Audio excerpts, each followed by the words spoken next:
Hey, what's up, Alan? Good to see you. What's going on, everybody? Happy Tuesday. Middle Age Grind, what's going on? I see Brandon here. What's up, everyone? Good to see you. Connie Ruiz. We're only going to be on for about maybe a few minutes. I actually have to head back to the office. I'm just getting out of a pitch here. Lena Sandoval, Paul McNeely. Hey, Michelle Frank, what's up? I just wanted to pop on, everybody, just to say that the live streams are going to be back in some capacity. I just don't know exactly how they're going to be back just yet. We may change the time. What else? Also, we may change the duration of them and the frequency. So perhaps, I don't know, I'm thinking maybe Monday, Wednesday, Friday stream, just to kind of recap the markets. But also, I just wanted to note, a lot of people have been sending me emails and things like that about they want the market commentary. So you can get it.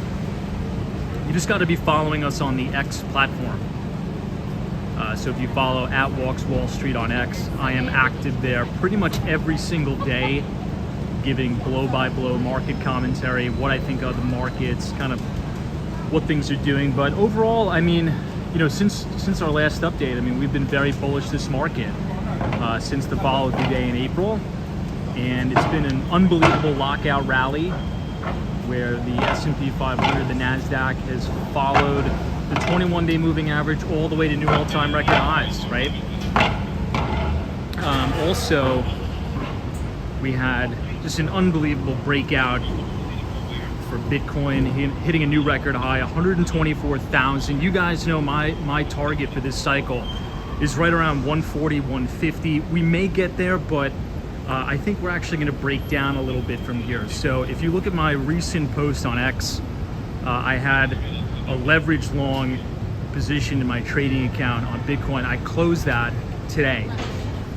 So obviously I have my trading position, but I also have, you know, my stack that I've been accumulating since college, which is in cold storage, which I'll never sell.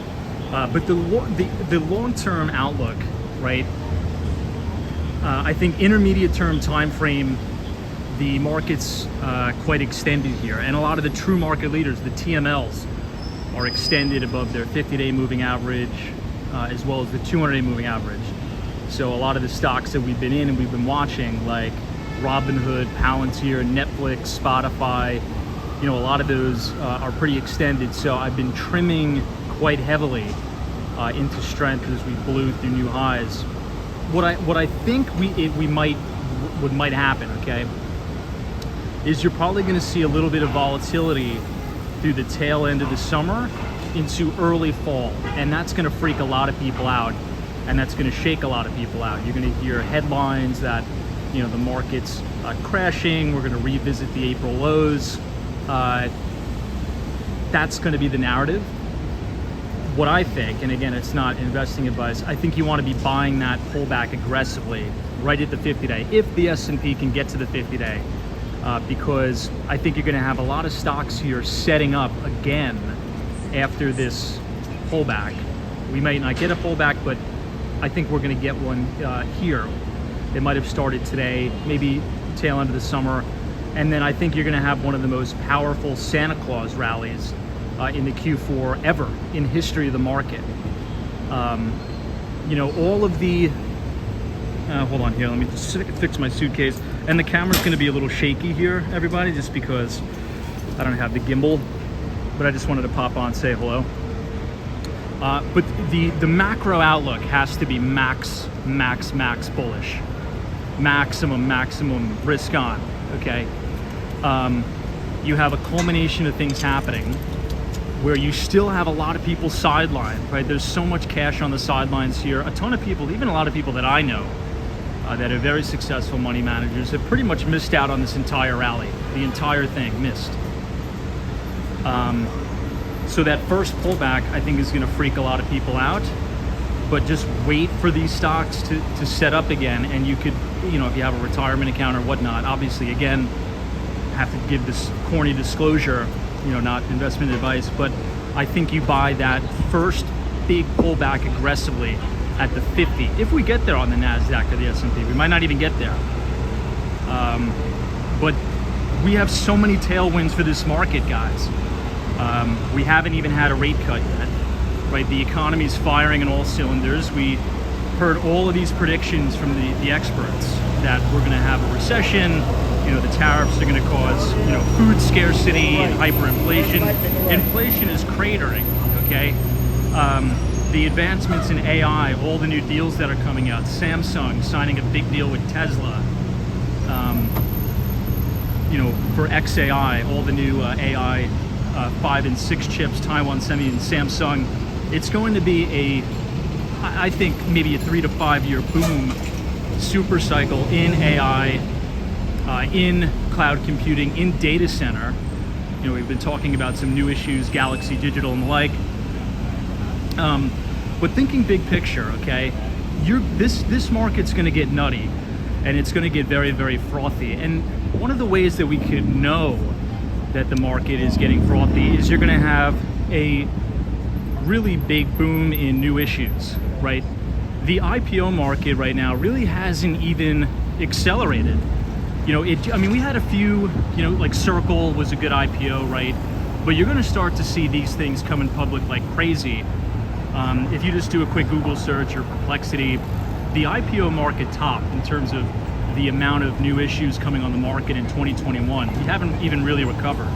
You're going to start to see deal-making activity on Wall Street pick up again, right? That is going to send earnings for big banks, like this guy right here, Bank of America, JP Morgan Chase, and even a lot of the boutique investment banks, like Evercore, you know, Houlihan Lokey, Jeffries. That's really going to, you know, give these guys an extra push.